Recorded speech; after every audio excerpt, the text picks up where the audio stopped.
चलती चक्की देख कर दिया कबीरा रोए, दो पाटन के बीच में साबुत बचा न कोई।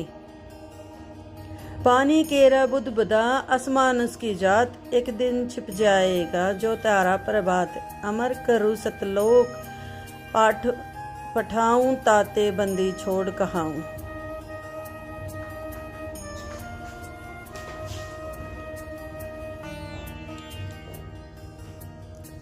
गरीब साहिब से सतगुरु भये, सतगुरु से भये संत। धर धर बेस विशाल अंग, खेले आदि और अंत।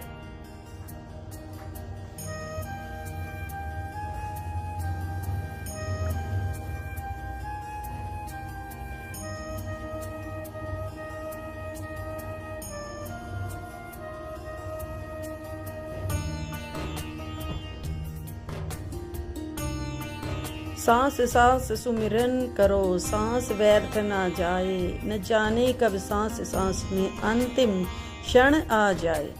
सत साहिब संत रामपाल जी महाराज की जय। कबीरदास महाराज। कूप तीरथ खने मिटे नहीं जममा, कोटिक तीर्थ व्रत करो और कोट गज कर दाने। गज माने हाथी।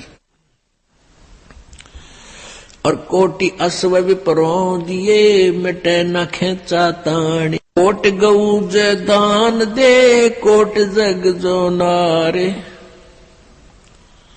और कोट कूप तीर्थ खने मिटे नहीं जम मारे। कोटिक तीर्थ व्रत करो और कोट गज कर दाने। गज माने हाथी। और कोटि अश्व विपरों दिए, मिटे न खेचा ताण। गगन मंडल में रहत है अविनाशी आप अलेख। जुगन जुगन सत्संग है वो दर दर खेल बेख।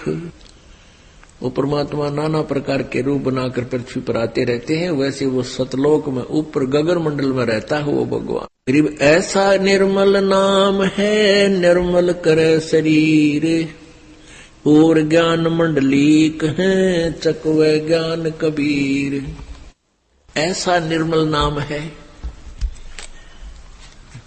और निर्मल करे शरीर। और ज्ञान मंडलीक है और चकवे ज्ञान कबीर। एक ऐसा मंत्र है, ऐसा नाम है जो हमारे पाप कर्मों को समाप्त करके हमारे शरीर को, आत्मा को, सूक्ष्म शरीर को निर्मल कर देता है। निज नाम बिना निपजय नहीं, जप तप कर है कोटे। 184 त्यार है के मुंड मुंडाया गोटे। गरीब पंडित कोटि अनंत है, ये वक्ता कोट अनंत। श्रोता कोट अनंत है, पर बिरले साधु संत। 3 लोक का राज जय जीव को कोई दे। लाख बधाई क्या करे जय नहीं सतनाम से ने। यदि जिसके पास सतनाम नहीं है, चाहे उसको 3 लोक का भी राज मिले, कहते के बधाई गावे ही तो नरक की तैयारी कर। बिन भक्ति क्या होत है, भावे काशी क्रोत ले। मिटे नहीं मन दुखिया, भूपति दुखिया, रंग दुखी बपरीती हो। के रंग तो स्वाभाविक दुखी होता है। और फिर कौन सुखी है, कहे कबीर और सब दुखिया, एक संत सुखी मन जीती हो। मन जीतने वाला संत कौन है? जैसे पूर्ण संत से उपदेश प्राप्त कर ले, वह शास्त्र अनुकूल साधना प्रारंभ कर दे, और फिर बीड़ी शराब मांस तमाकू या दूसरे की देखम देखा, कोठी पर कोठी गार्डन की, कोठी पर कोठी बनाने की, बढ़िया कार खरीदने की, ये होड़ नहीं लगावे। किसी ने कन्या की शादी की है और उसने 1 लाख रुपया लगा दिया तो वह रीस नहीं करे, गुरुदेव के वचनों पर चला कि भी हमने दहेज नहीं देना।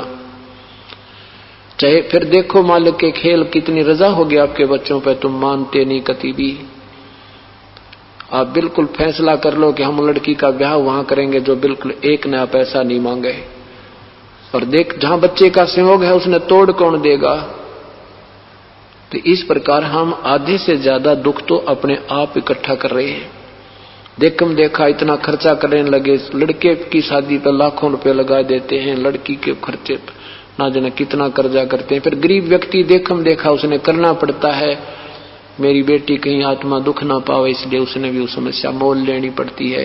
फिर वो कर्जा दुखी करता है, बेचारा सारा जीवन कष्ट में हो जाता है। यो नरक बना लिया हमने सुखमय जीवन को।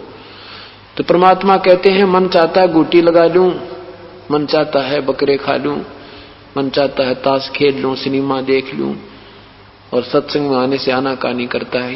इसको मन जीतना कहते हैं। सतगुरु के वचनों पर चले और बुराई त्याग के अपना सौ काम त्याग कर प्रभु के चरणों में आ जावे, इससे जीवन सफल होगा। और परमात्मा ने जो दिया है जैसा भी उसमें प्रसन्न रहे। राज्य क्रमता राम की रजय धरे, जो शीश दास गरीब दरस परस तिस बैठे जगदीश। जिसमें आप परमात्मा के चरणों में आ जाओगे उसमें ये परमेश्वर का काम है आपको कैसे सेट करना है। सतगुरु के चरणों में आकर के क्या मांगना चाहिए,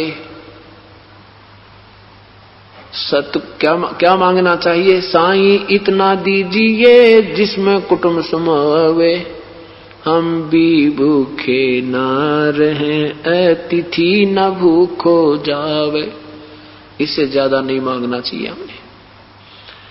हम प्रतिदिन देखते हैं कि ऐसे ऐसे भरे पूरे परिवार को त्याग कर पूरे के पूरे साजबाज ने छोड़कर जीव चला जाता है। अभी पीछे अमेरिका में एक भूकंप आने की संभावना थी। वो साइक्लोन आया, एक समुद्री तूफान आ रहा था। पूर्व सूचना पाकर के वो 10-10 मंजिल की कोठियों को छोड़कर स्पीड खींच दी, छोड़कर भाग गए बड़ी बड़ाइयों को जान बचाने के लिए। परमात्मा कहते हैं ये तो जीवित रिहर्सल देखो, और जब आपकी मृत्यु हो जाएगी ये यहीं रह जाएंगे। आपको बताया था कि एक बार इधर गुजरात में भूकंप आया था और 4-4 मंजिल की कोठियां वहीं सारी की सारी जमीन में चली गई थी। लाखों व्यक्ति 5 मिनट के अंदर लाखों व्यक्ति खत्म हो गए थे। उनको स्वप्न में भी ना सोचा था कि हम अभी ऐसे हमारे साथ बीत जाएगी। उससे पूर्व ऐसे जोड़ जोड़ कर कोठी पर कोठी बनाने की और बैंक में संग्रह करने की होड़ लगा रखी थी। इसलिए परमात्मा याद दिलाते हैं कि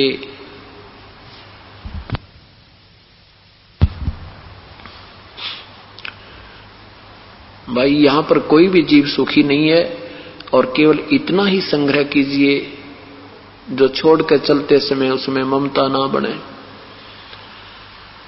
अब परमात्मा क्या बताते हैं कि साईं इतना दीजिए जिसमें कुटुंब समावे, हम भी भूखे ना रहे, अतिथि न भूखा जावे। अब हम सुनते अधिक हैं, खूब श्रद्धा भी है आप लोगों की, पर उस पर जो परमात्मा हमें जिस रंग में रंगना चाहते हैं हम इतना रंगे नहीं जा रहे। उसमें रंगे कैसे जाएंगे कि आप सत्संग सुनते रहिएगा और फिर धीरे धीरे आपकी आत्मा इन वचनों पर चलने को स्वीकार करेगी। क्योंकि ये मन काफी जन्मों से, काफी युगों से यही बकवादों में रंगा हुआ है। अब इसको थोड़ा समय लगेगा इसमें ढलने के लिए, और ढल जाएगा। ऐसी बात नहीं क्योंकि हमने कुसंग भी जो सीखी है, बुराइयां सीखी हैं, वो कुसंग में सीखी हैं, और हमने अच्छाई सीखने के लिए भी सुसंग मिला है, सत्संग मिला है। तो इसमें धीरे धीरे हम इसको ग्रहण करेंगे और फिर एक दिन ऐसे रंग जाएंगे कि हमने ये दूसरी बातें कतई नहीं अच्छी लगेंगी। कोई अगर आपके पास आकर कोई व्यवहारिक बातें करेगा तो आपको कतई नहीं सुहा होगा, उससे शीघ्र ही पीछा छुटवाने की चेष्टा करोगे। ऐसे फिर इतना रंग में रंग जाओगे। तो हमें क्या बताना चाहते हैं? परमात्मा कहते हैं कि इतना मांगो मालिक से, इससे ज्यादा मत मांगो। अतिथि भूखा ना जाना,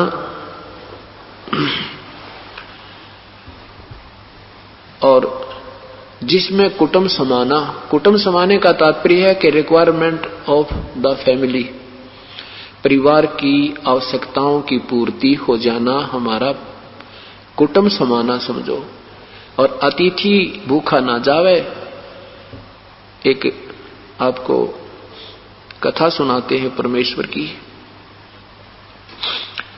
पुण्यात्माओं, ये अमृत वाणी है, ये अमर कथाएं हैं, ये सत्यनारायण कथा है जो आपको अब सुनाई जा रही है। अभी तक हम जो सत्यनारायण कथा सुनते थे वो कहते थे सत्यनारायण कथा, पर वो भगवान, वो सत्यनारायण कथा नहीं थी, वो नासवान भगवानों की कथाएं थी। श्री विष्णु जी को वो सत्यनारायण कहकर कथा सुनाया करते थे और श्री विष्णु जी कहते हम तो नासवान हैं, हम सत्यनारायण नहीं है। सत्यनारायण माने अविनाशी प्रभु, सत साहेब। सत साहेब कहो, सत्यनारायण कहो, नारायण कहो, साहेब कहो, राम कहो, अल्लाह कहो, खुदा कहो, चाहे गॉड कहो। और सत्य माने अविनाशी, नारायण माने प्रभु।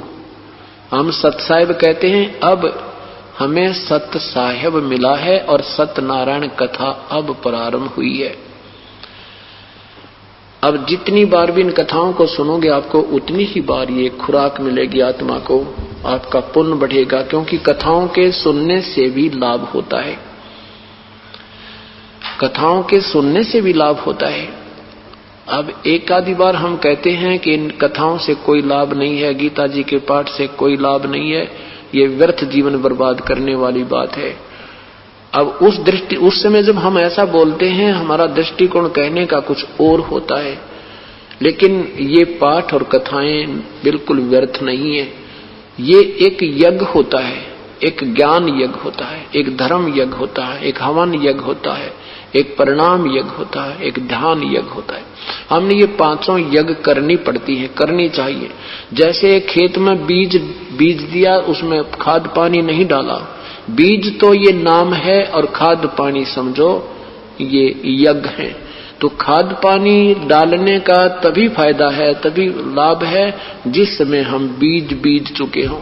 और बीज बीजा नहीं और खाद पानी डालते रहे तो वो वस्तु नहीं बनेगी और झाड़ दंखाड़ कोई और उपलब्धि हो सकती है, वो आवश्यक नहीं। एक दृष्टिकोण से हम कहते हैं व्यर्थ है जो गीता आदि का पाठ करते हो या कथा सुनते हो, ये व्यर्थ है। और एक तरफ से कहते हैं कि ये लाभदायक है। ऐसे ये लाभदायक है और ऐसे हानिकारक है। अब जैसे ये कथाएं सुनाई जाती थी, ये कैसे प्रारंभ हुई कथाएं सुनाना? ये कथाएं सुनाना प्रारंभ न्यों हुई कि इनसे लाभ होता था। और जैसे फिर इन अनजान लोगों ने ये कथा सुनानी कर दी शुरू, और वो वास्तविक विधि, वो मंत्र इनके पास था नहीं। मीठी मीठी बात बना के बढ़िया बढ़िया कथा सुना के कभी रोवे कभी गावे कथा सुनावे। आत्मा ने तो अपने परमात्मा की वाणी अच्छी लगेगी, तो इस करके उन लोगों की प्रभुता बन गई। बहुत बढ़िया सुरीली आवाज से गाता है, क्या बात कही, ऐसी कथा वाचक हमने देखा ही नहीं। उसके नंबर बन गए और वो हिट हो गया और दुनिया उससे कथाएं कराने लगी और पूरी आत्मा अपना जीवन व्यर्थ करने लगी। अब जैसे ये नीम हकीम का काम है, आपको भयंकर बीमारी है और ग्लूकोज चढ़ा दी डॉक्टर ने और ट्रीटमेंट किया कोई ना, दवाई दी नहीं, ग्लूकोज ठोके गया। वो कितनी देर चलेगी ग्लूकोज से कितने समय तक प्रोटेक्शन शरीर का हो सकता है। तो ये जो कथाएं हैं ये समझो ग्लूकोज है, और साथ में ये अन्य जो नाम दिया जाता है ये इसका वास्तविक ट्रीटमेंट है। तो ये कैसे हो गया कि इन लोगों ने मीठी मीठी बात बनानी शुरू कर दी। भोली आत्मा आज हमारे आइए, अब के जी हमारे कथा करना, तो उसका एड्रेस नोट कर लेते, उससे जाकर मिलते, जी हमारे गांव में भी कथा करियो, हमारे शहर में भी करना। उस नादान की उस मीठी बात बनाते या कथा करके उसकी महिमा बन गई और दोनों नरक के भागी। अब ये इसलिए बातें बनी, ऐसे ये कथाएं भी यूं प्रचलित होगी। एक गांव में एक कथा कर रहा था एक ब्राह्मण, उसने 30 दिन की कथा रख दी। 30 दिन, क्योंकि सोचा रोजाना के 10 रुपए आएंगे जो भी 300 रुपए बन जाएंगे चांदी के, लालच लोभ के अंदर। अब उस गांव में श्रोता आते रहे, कथा चलती रही। उस गांव में कुछ 2-4 निकम्मे भी थे। उन्होंने देखा ये ब्राह्मण जो है वही यहाँ गांव में जो है ढोंग कर रहा है, और उन्होंने जिस दिन उसकी कथा का भोग पड़ना था उसी दिन दिल्ली से एक नाचने गाने वाली लड़की बुला ली। जैसे जिस दिन भोग पड़ा उसी दिन उसका रात ने सांग करवा दिया लड़की का। अब उस पंडित जी की पूरे 30 दिन की कथा में तो 30 रुपए आए, और वो चंपाकली नाम की लड़की वो डांस करने वाली आई थी, उसको 500 रुपए एक ही रात में 500 रुपए जो है ना डोनेट हो गए, उस पर प्राप्त हुए। अब पंडित जी सुबह लेकर 30 रुपए चल पड़ा 30 दिन की मेहनत को। चलता चलता कहां पहुंचा? छुडानी गांव में, जहां आदरणीय गरीबदास जी रहते थे, जो परमात्मा की प्यारी आत्मा थी। वहां पहुंच गए, प्रणाम किया, बैठ गए। आदरणीय गरीबदास साहब ने पूछा, क्या और जी ठीक हो? विप्रवर आज कहां से आए, कहां जा रहे हो? तो क्या उनका मनीराम नाम था ब्राह्मण जी का, मनीराम ब्राह्मण। कहने लगा, महाराज जी के बताऊं, दुनिया का नाश जाने वाला है, दुनिया तो कति बेकार होली, बस पूछो मत, कलयुग का तो घोर प्रारंभ हो चुका है, कोई इंसानियत रही नहीं। और न्यू ना बताओ, बात के बिगड़ रही है, काफी देर होगी। अन्य शिष्य भी बैठे थे, बुरा सा मुंह करे लटक बैठा था। खाने को कहा, जी बस कुछ नहीं खाया जाता। तो शिष्यों ने पूछा, 2-4 भक्त बैठे थे, सदगुरु क्या बात होगी, ब्राह्मण इतना बूंदा सा मुंह क्यों कर रखा है, ये क्या किस प्रकार मुंह लटकाए बैठे हैं, क्या परेशानी है विपर को? और विपर जी न्यू ना बताओ यह बात कैसे बिगड़ी है, क्योंकि परमात्मा ने उस अंतर्यामी थे वो भगवान आदरणीय गरीबदास साहिब जी, उसके सारी कहानी जान के क्या बताया। फूटी ज्ञान विवेक की भाई, अंधा है जगदीश से, चंपाकली को 500 और मनीराम को 30। झगड़ा ये है इनका, ये दुख है इस ब्राह्मण को कि उसकी पैरेलल जो सांग हो रहा था उसमें तो 500 रुपये आ गए, और मनीराम जी को 30 दिन में 30 रुपए मिले, इसलिए ये दुखी हो रहा है। अब न्यू देखे वो विश्व ने क्यों कैसे बेरा पटा, पहले जैसा कोई प्रचार प्रसार का साधन भी नहीं था, इतनी मैं तो सीधा ही आ रहा हूं, चरणों में पड़ गया। परमात्मा बोले, निकम्मे, वो तो नादान थे फिर तन्ने के गांठ गाल रखी है, आप अधिकारी नहीं, हर दुनिया को ठगते फिर रहे हो। राजा परीक्षित को जब 7वें दिन सर्प ने डसना था, किसी ने कथा सुनाने का साहस नहीं किया, क्योंकि वो भगवान से डरने वाले ऋषि थे। निकम्मे, तुम तो कति विनाश कर रहे हो, इन बोरी आत्माओं को गुमराह कर रहे हो, तेरे साथ बहुत अच्छा हुआ। राजा परीक्षित को 7वें दिन सर्प ने डसना था। सभी ऋषियों ने यही राय दी कि इनको कोई कथा, ये श्री भागवत सुधा सागर की कथा सुनाई जाए, ताकि इसकी वृत्ति यहां से हटकर स्वर्ग में लग जाए और ये इसका कल्याण हो जावे।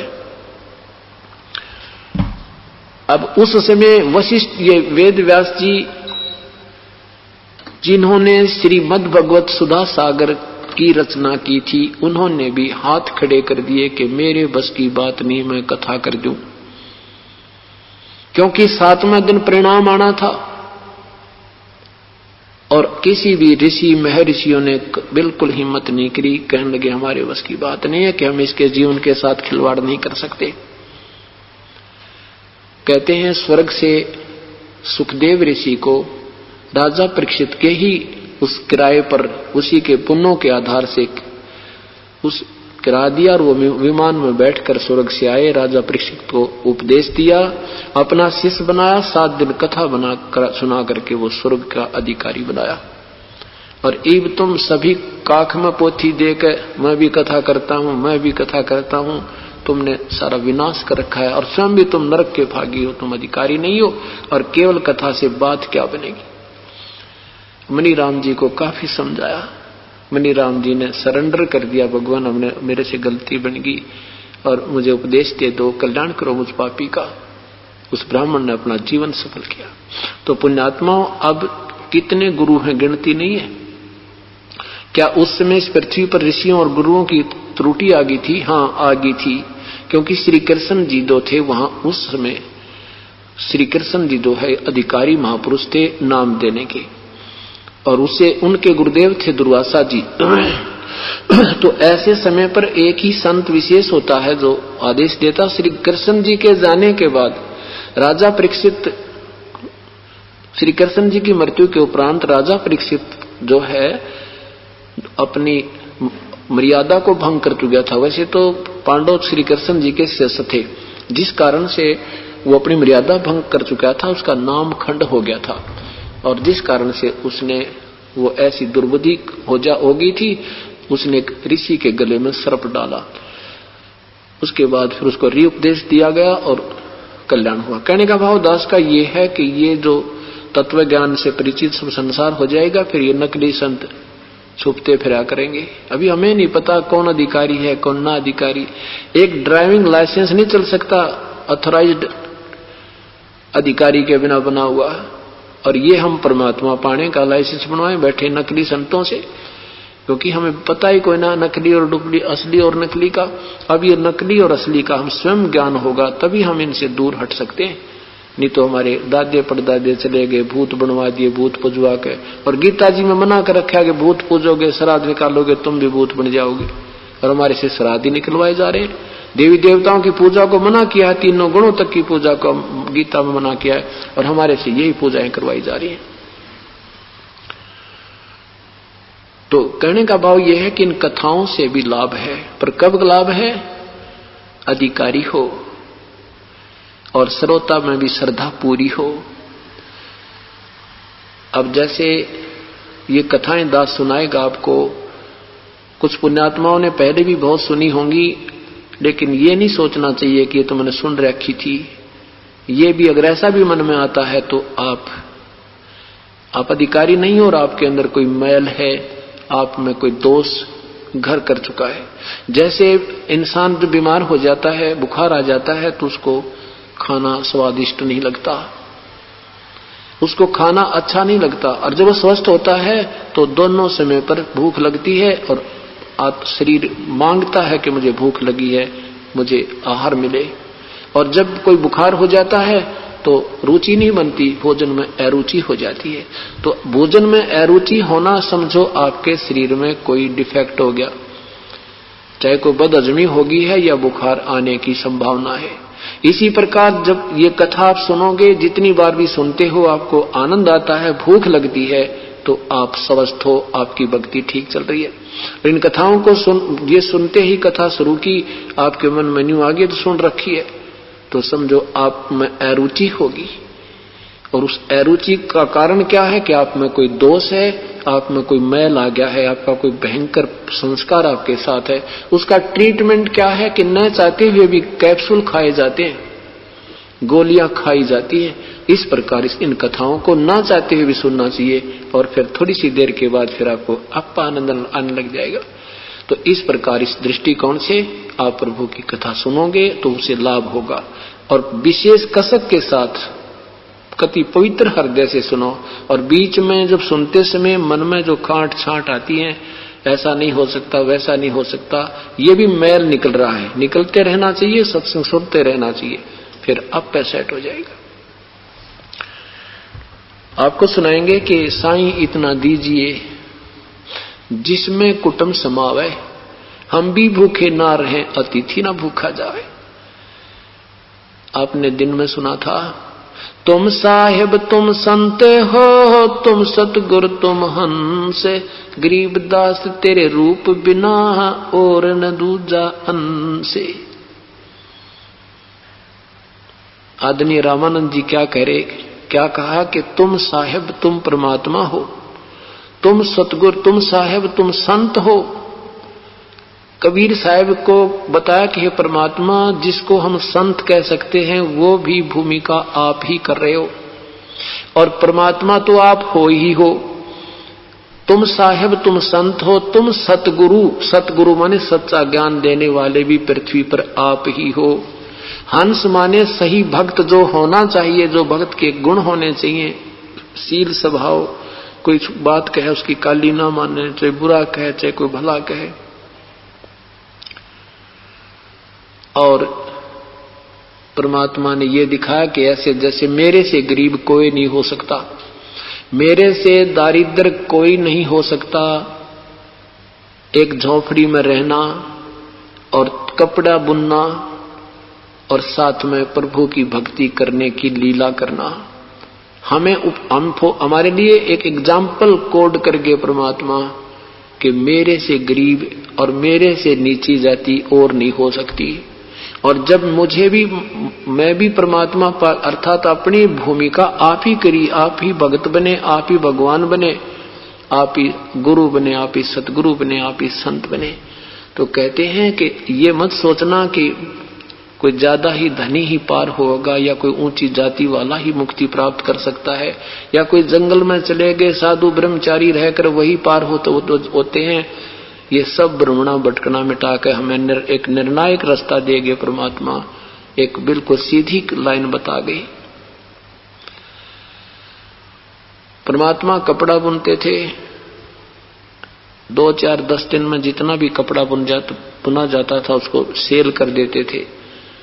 अपने परिवार पोषण के लिए मुंह बोले 2 बेटे थे, मुंह बोले माता पिता थे। उन दोनों उस परिवार के लिए जितना आहार की आवश्यकता थी उतना पैसा रख लेते थे, बाकी भंडारा साथ कर देते थे, कोई संग्रह संचन नहीं करते थे। आप सत्कर मानना, आपने यहां से निकलना है तो इन बातों को ऊपर अमल भी करना होगा, इन पद चिन्हों पर आपने कदम रखने होंगे। आपने इस माया से उल्टा हटना होगा। एक बार तो आप आओगे माया मांगण मेरे यहाँ भगवान के दरबार में, और कुछ दिनों में आपको इतना माया दे देगा, फिर ये ज्ञान आपको होगा, फिर आपसे माया रखी नहीं जाएगी, फिर आप ऐसे करोगे। और परमात्मा ने भी बताया है, नौका में पानी बढ़े, नौका में पानी बढ़े और घर में बढ़ जा दाम, दोनों हाथ उलझियो यही सियाणो काम। अगर नौका में समुद्र में दरिया में जा रहे हो और पानी अगर आने लग जा तो उसमें कोई सुराख हो गया है, यही समझदारी है कि उसको फटाफट बाहर डालते रहो, नहीं तो वह नौका डूब जाएगी। इसी प्रकार जब घर में धन गणा हो गया तो आपको डबो देगी या माया, जीण नहीं देगी जीव को। बहुत से प्रमाण हैं, जैसे भगवान ने जिसको निकाला उनसे ये माया का साया दूर किया, और फिर आपको ये परमात्मा अपने हिसाब से देगा, आपका कोई काम नहीं अड़न देगा, कोई भी काम आपका पेंडिंग नहीं रह सकता। मैं गारंटी देता हूं, अगर इस मालिक पर आश्रित होकर आप सच्चे ढंग से लग जाओ, देखना कैसे कैसे काम करेंगे। एक बहन ने बताया, इतनी गरीब है वो, रोहतक में घर है उसका, इतनी गरीब है वो, उसने मकान बनवाने के लिए एक गरीब वर्ग के लिए सरकार की कोई स्कीम है और वो कुछ मटेरियल दे देते हैं, उस मटेरियल लेकर के उसने सरकार से और वो मकान बनाया। उसके पति ने 12,000 रुपए लोन लिया था बैंक से और 12 वर्ष हो गए थे। अब उस लड़की ने सोचा कि मैं वो अकाउंट करवा लूं, कितना पैसा हो गया, लेन देन ने तो है नहीं, परंतु यूं तो देख लूं कितने से कभी मालिक दया करे उनके थोड़े थोड़े देना शुरू करूं। तो वो गई बैंक में, उस अकाउंट नंबर से उसने कंप्यूटर से देखा, अपना बैलेंस देखना चाहा तो कंप्यूटर ने नील रिपोर्ट करी कि आपका कोई बैलेंस नहीं। मैं फिर वहां अंदर बैंक में गई, उन क्लर्कों से कहा, उन्होंने भी फिर उसमें डालकर देखा, कहने लगे बहन जी तेरा कोई बैलेंस नहीं। वो कहने लगी मेरा बैलेंस है, मेरे पैसे हैं, हमने 12 वर्ष हो गए, ये अकाउंट मेरा है। तो वो कहने लगी, मैं फिर हमारा उस मैनेजर के पास गई, मैनेजर ने भी वो डालकर देखा कंप्यूटर में, तो उसका भी नील रिपोर्ट आई। और वो फिर भी कह रही है जी मेरे पैसे हैं, मैंने देना है, अभी तो दे नहीं सकती, मैं अपना हिसाब चाहती हूँ। कहते मुझे बाहर निकाल दिया कि तू सिर में दर्द मत कर बहन, तेरा कोई पैसा ही नहीं है, और ये रिपोर्ट रही हमारे पास, उन्हें लिख कर दे दिया तेरा कोई बैलेंस नहीं।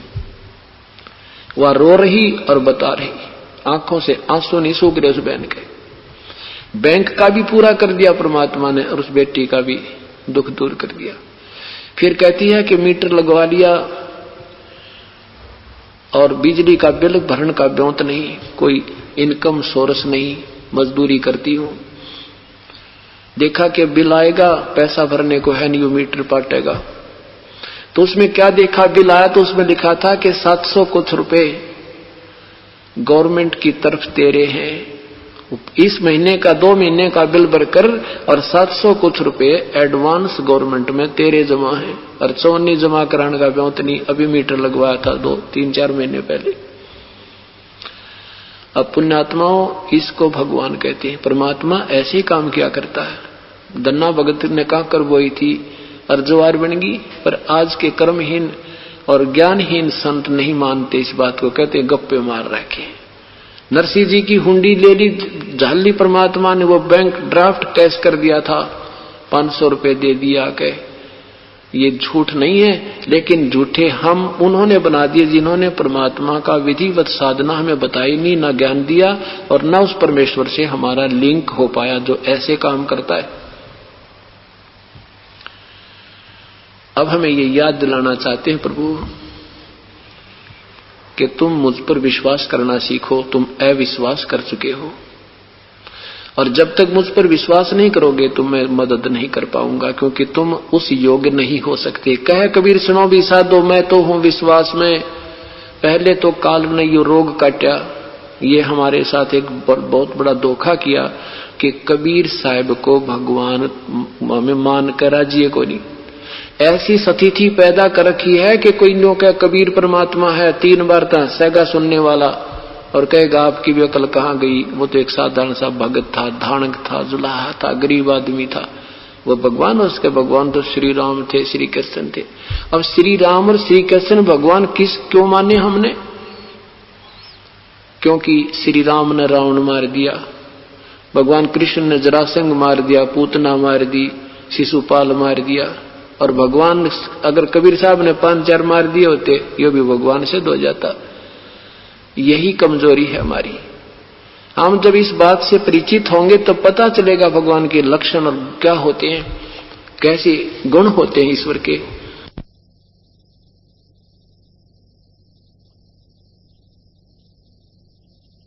पूर्ण है, और इनके जब गुणों से हम परिचित होंगे तभी हम इसके गुणगान किया करेंगे। अब लगभग 4 लाख संगत होने वाली है परमेश्वर की, और इसमें एक हंस से मिलकर देखो जो 3-4 वर्ष हो गए इस सतगुरु के चरणों में आए, उनकी आंखों से आंसू नहीं सूखते। वो एक बताने लग जाएगा ना, आपके कान बहरे हो जाएंगे उससे कि रामायण शुरू ना खत्म ना हुआ। इतने सुख परमात्मा ने दे रखे, लेकिन फिर भी हम कच्चे पक्के ही चल रहे हैं। जब बिल्कुल दृढ़ होकर चलेंगे फिर ऐसी अनहोनी करेंगी जो अभी आपको सुनाया। तो अब आपको सुनाते हैं कि साईं इतना दीजिए जिसमें कुटुंब समावे, हम भी भूखे ना रहें, अतिथि ना भूखा जावे। तो वो बहन जो अभी आपको बता रहे थे, उसने कहा जी मैं अपनी पड़ोसन से कहा करती हूँ, और भी उसके साथ 1-2 ऐसी घटना हुई थी। तो वो कहने लगी मैंने एक बार ऐसे कुछ पैसे थे वो मेरे पास, मेरे एक किराया भी नहीं था शर्माने के लिए, और मेरे घर में 500 रुपए जरा उस पर रखे पाए सेल्फ के ऊपर और अखबार के नीचे, और 500 रुपए तो मैं स्वप्न में भी नहीं सोचती हमारे घर में कभी इकट्ठे हुए हों। और मैं पड़ोसियों को बताया तो कहती तो तुम, अब पहले मैंने बताया तो वो टाल गई काना पर के। अब मैंने बताया कि बैंक में मेरा बैलेंस नहीं पाया, और ऐसे ये उनके सामने वो जो उसका बिजली का बिल दिखाया, तो नो कहती हैं तुम तो न्यू बकवाद कराया करो, तुमने तो सारी समय झूठ बोलने का ठेका ले रखा है, तुम तो हर समय ऐसी ऊट पटांग बातें करते हो, ये कभी हो सकता है? और वो भी ठीक कहती हैं, क्योंकि उन्होंने अभी आम खाया नहीं है। हमने आम मिल गया, हम खा रहे हैं, हम कहते हैं आम मीठा है, वो कहते हैं आम मीठा होता ही नहीं। कमाल की बात है। तो ये सतिथि है। तो यहां परमात्मा बताते हैं अपनी महिमा, आप ही सुनाते हैं कैसे। परमेश्वर पूर्ण ब्रह्म कबीर साहब तत्व ज्ञान सुनाया करते थे। हिंदू और मुसलमान सभी को कहा करते थे कि तुम्हारे जो गुरुदेव हैं ये तुम्हारे सदग्रंथों से परिचित नहीं है। वेद पढ़े पर भेद न जाने, ये बाचे पुराण 18, और जड़ को अंधे पत्र खवाव, ये भूले सिरजनहारा। ये वेद जरूर पढ़ते हैं पर इस वेदों के भेद को ये जानते नहीं। और मूर्ति पूजा पर तुम्हें आधारित कर दिया। क्या वेद और गीता जी में लिखा है मूर्ति पूजा करने का या श्राद्ध निकालने का? हिंदुओं को समझाते थे और मुसलमानों को समझाते थे, नहीं है दारमदारा वहां तो नहीं है दारमदारा, नहीं है दारम, नहीं है दारमदारा, नहीं है दारमदारा वहां तो नहीं है दारमदारा वहां तो नहीं है दारमदार। उस दरगाह में धर्म राय है, उस दरगाह में लेखा लेगा सारा वहां तो नहीं है दारमदारा, नहीं है दारम।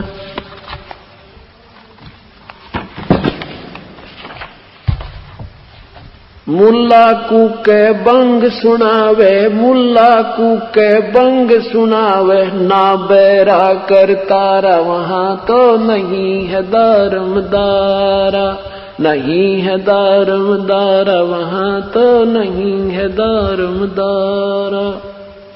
300 रोजे खून करत हो, 300 रोजे खून करत हो, कैसे हो दीदारा वहां तो नहीं है दारमदारा, नहीं है दारमदारा वहां तो नहीं है। मूल गवाए चले हो काजी, मूल गवाए चले हो काजी, भर लिया घोर अंगारा वहां तो नहीं है दारमदारा, नहीं है दारमदारा वहां तो नहीं है दारमदारा। बहुजल डूब गए हो भाई, बहुजल डूब गए हो भाई, वहां की जगह मुंह काला वहां तो नहीं है दारमदारा, नहीं है दारमदारा वहां तो नहीं है दारमदारा। वेद पढ़ने पर भेद न जाने, वेद पढ़ने पर जाने ये बाचे प्राण 18 वहां तो नहीं है दारमदारा, नहीं है दारमदारा वहां तो नहीं है दारम। जड़कू अंदरा पान खवावे, जड़कू अंदरा पान खवावे, भूल के सिरजनहारा वहां तो नहीं है दारमदारा, नहीं है दारम। उजड़ खेड़े बहुत बसाए, उजड़ खेड़े बहुत बसाए, ये बकरा जोटा मारा वहां तो नहीं है दारमदारा, नहीं है दारम। जाकू तो तुम मुक्ति कहते हो, जाकू तो तुम मुक्ति कहते हो, सो है कच्चे 12 वहां तो नहीं है दारमदारा, नहीं है दारम।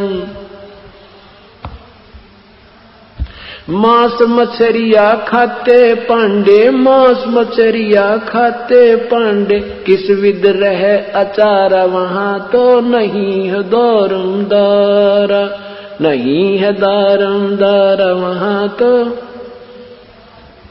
सो जजमान नरक को चाले, सो जजमान नरक को चाले, डूबे सो परिवार वहां तो नहीं है दारमदारा, नहीं है दारमदारा वहां तो।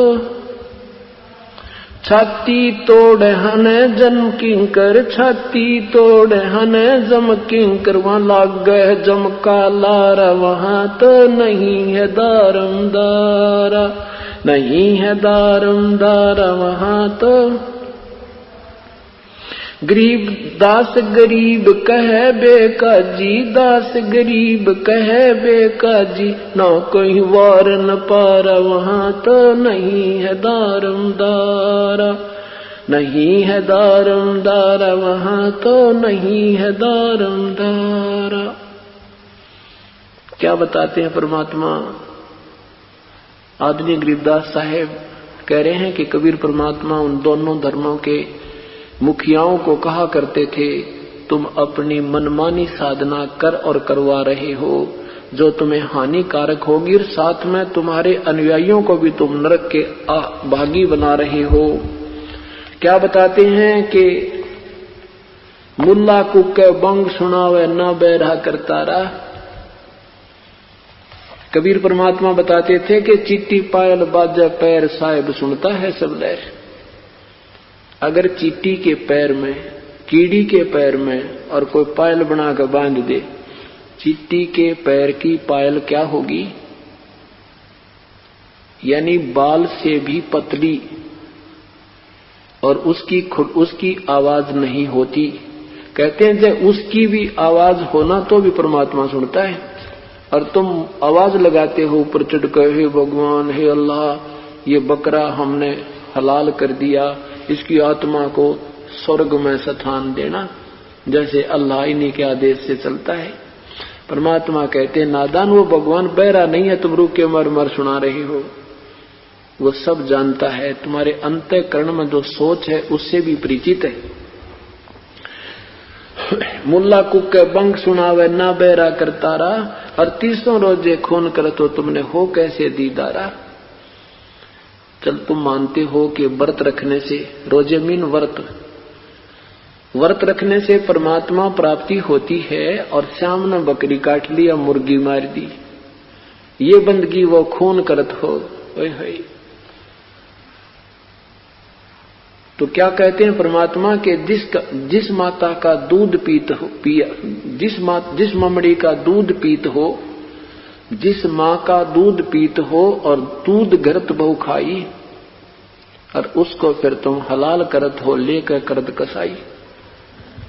जिस गाय माता का तुम दूध पीते हो और घी खाते हो, और फिर उसी को जिसका हम दूध पीते वो माँ की तुल्य हुई, और फिर उसी माँ को तुम काट कर मांस खाते हो, और तुम भक्ति की रीस भी कर रहे हो। इस तरह के खरे खरे वचन सत्य कहा करते थे, और काजी और मुल्ला नाराज हो गए भगवान से।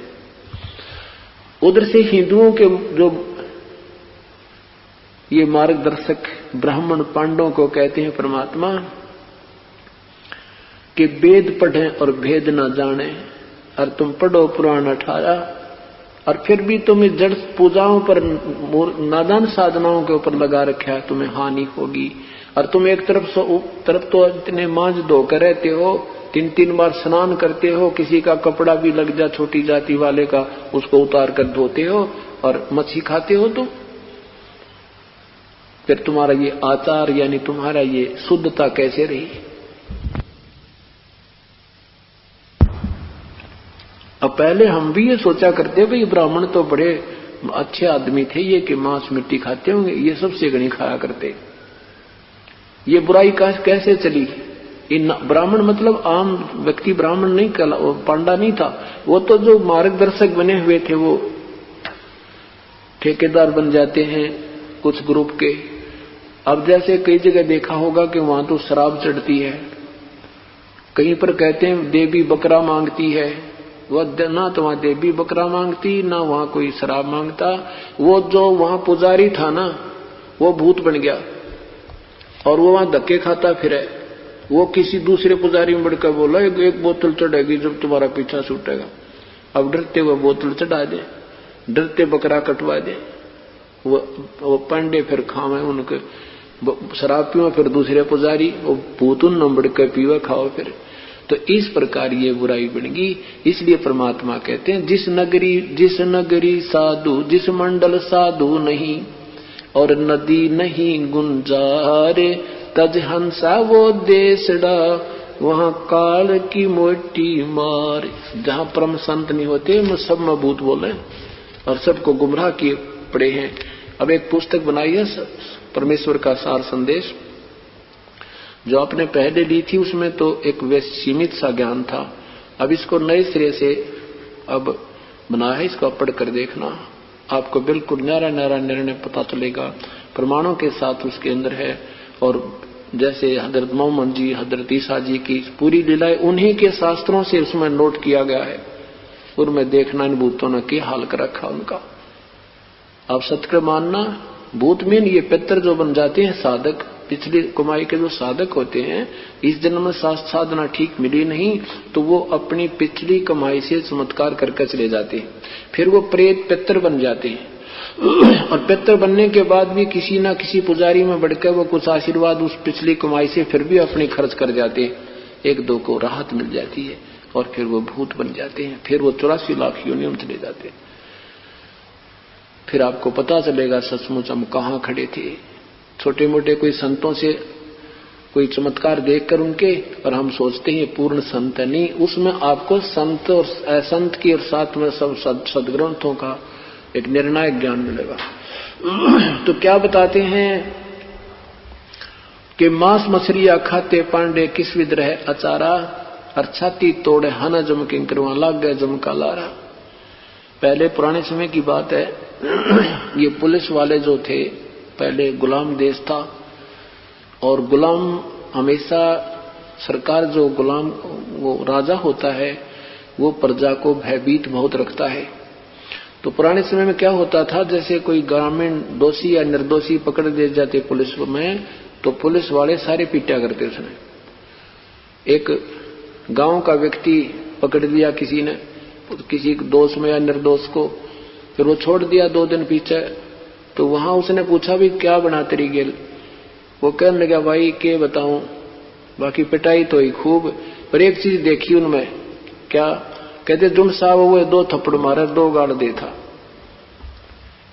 कहते ये तो उनका एक मैंने देखा बहुत अच्छी जो है ना उनका प्यार प्रेम था, कोई न्यू नहीं कहता मत मारे, न्यू कहता मार इसका दौर। तो परमात्मा कहते हैं जब तुम यहां से चले जाओगे ना, यम के दूत जुन सा जाओगा वो कूटेगा तुमने। जो भी जिसके भी तुम मिल जाओगे दोषी, जो दोस्त उनके हवाले कर दिया, कहते वहां ऐसे ठोकेंगे तुम्हारे लठ, सीधे भाले ठोकेंगे, क्योंकि वो शरीर ऐसा है उन हथियारों से मरता नहीं। इस शरीर के अंदर जो हमारा दूसरा शरीर है, वास्तविक शरीर है, ये तो ऊपर कवर है, तो वो ऐसे भाले ठोकते हैं, उसके आंखों में भी धसा देते हैं, ऐसे ठोक देते हैं, सिर में ठोक देते हैं, कमर में, तो वो मरता नहीं पर पीड़ा इतनी होती है, तौबा बोल जाता है। तो परमात्मा कहते तुम अभी अपने आप को बहुत कुछ मान बैठे हो, वहां किसी का दारमदारा नहीं है, वहां तो तुम्हारा केवल संस्कार तुम्हारे संग होगा। अब क्या बताते हैं, क्या गावे घर दूर दीवाने, क्या गावे के गावे घर दूर दीवाने के गावे। अनल हक सरे को पहुंची, अनल हक सरे को पहुंची, सूड़ी चढ़े मंसूर दीवाने के गावे। क्या गावे घर दूर दीवाने क्या गावे। शेख फरीद कुएं में लटके, शेख फरीद कुएं में लटके, हो गए चूरम चूर दीवाने के गावे।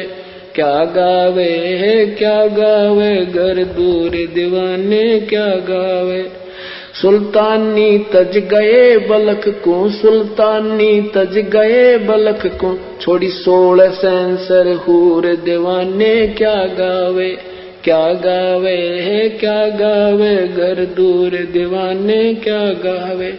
गोपी चंद भरतरी योगी, गोपी चंद भरतरी, शर्म डाली दूर दीवाने क्या गावे। क्या गावे घर दूर दीवाने। दादू दास सदा मत वाले, दादू दास सदा मत वाले, जलमल जलमल नूर दीवाने क्या गावे। क्या गावे घर दूर दीवाने। जन रैदास कबीर कमाला, जन रैदास कबीर कमाला, सन्मुख मिले हजूर दीवाने क्या गावे। क्या गावे दोनों दिन मुक्ति को चावे, दोनों दिन मुक्ति को चावे, खाव गऊ और सूर दीवाने के गावे। क्या गावे है क्या गावे, घर दूर दीवाने क्या गावे। दास गरीब उधार नहीं है, दास गरीब उधार नहीं, या सौदा पूरम पूर दीवाने क्या गावे। क्या गावे है क्या गावे, घर दूर दीवाने क्या गावे। अब जैसे ये इन कथावाचकों को कहते हैं, वो मीठी मीठी वाणी बना बना कर गाते हैं, बड़े प्यार से सुनाते हैं सुरीली आवाज से। उधर से काजियों को कहते हैं तुम कुरान शरीफ को बड़े लय लाकर सुनाते हो। दोनों ही धर्मों के विषय में उन महापुरुषों का विषय किया, विवरण दिया है जिन्होंने परमात्मा की तरफ कैसे बनाई, जिनको कुछ उपलब्धि हुई। कहते हैं अनल हक सरे को पहुंचे सूली चढ़े मंसूर। एक मंसूर नाम के मुसलमान भक्त आत्मा थी, उनको उसकी बहन थी सिमली। सिमली को एक समस्तर वेद नाम के पूर्ण परमात्मा कबीर परमेश्वर के उपासक संत मिल गए। वो लड़की राजा का लड़का था, राजा की लड़की थी वो। सिमली और मंसूर दोनों बहन भाई थे। तो सिमली को उस संत के बातों पर बड़ा गहरा विश्वास, दृढ़ विश्वास हो गया और वो अपने संत जी के पास सत्संग सुनने जाने लगी। और शाम के समय वो अपने कई बार भगवान अपने गुरुदेव के दर्शनार्थ आश्रम में शाम के समय में चली जाती थी। तो मंसूर जी को किसी ने कह दिया कि तेरी बहन जो है ऐसे गैर टाइम या आश्रमों में जाती है, और भाई अच्छी बात नहीं। मंसूर को अपनी बहन पर शंका हुई, तो उसने देखा कि आज पीछा करूंगा इसका।